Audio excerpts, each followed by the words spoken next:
চলো আজকে ঝটপট করে বানিয়ে ফেলি চিলি পনির। তার জন্য কিছুটা পনির নিয়ে নেব, দিয়ে তার মধ্যে দেব কর্নফ্লাওয়ার গুঁড়ো, কালো মরিচের গুঁড়ো আর স্বাদ মতো নুন দিয়ে ভালো করে একসাথে সব মিক্স করে নেব। ভালো করে মিক্স করে নেওয়ার পর ওদিকে কড়াতে সাদা তেল দেবো। সাদা তেলের মধ্যে সব কটা পনির কুচি দিয়ে একটু ভালো করে ফ্রাই করে নেব।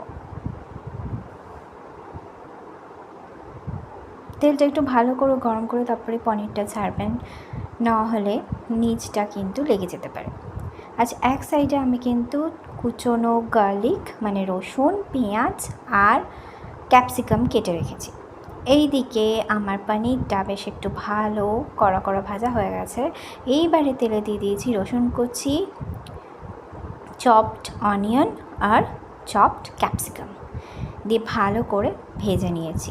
একটু কিন্তু ক্রাঞ্চি ক্রাঞ্চি ব্যাপার থাকবে, পুরোটা একদম কমপ্লিট ভাজা হবে না, একটু ক্রাঞ্চি থাকবে। আচ্ছা, তারপর দিয়ে দিচ্ছি সয়া সস, চিলি সস আর টমেটো সস দিয়ে ভালো করে আবার মিক্স করে নিচ্ছি।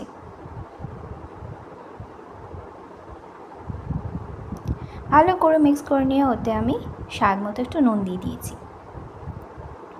নুন দিয়ে ভালো করে মিক্স করার পর ভেজে রাখা পনিরটা অ্যাড করে দিয়েছি, দিয়ে পনিরের সাথেও পুরো সসটা ভালো করে মিক্স করে নিয়েছি। ভালো করে বেশ মিক্স করে নেওয়ার পর তারপর ওতে একটু কর্নফ্লাওয়ার গোলা জল অ্যাড করে আর একটুখানি অল্প পরিমাণে ভিনিগার অ্যাড করে দিয়েছি। এরপরে পনিরটাকে একটুখানি ঢাকা দিয়ে ফুটতে দিয়েছি, যাতে জলটা একটু কমে গিয়ে বেশ মাখো মাখো হয়ে যায় ব্যাপারটা। জলটা কমে গিয়ে যখনই মাখো মাখো টাইপের ব্যাপার হয়ে যাবে, তখনই আমাদের চিলি পনির একদম তৈরি সার্ভ করার জন্য।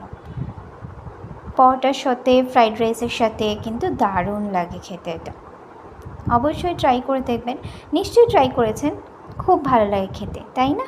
ভিডিওটা কেমন লাগলো জানাবেন। ধন্যবাদ।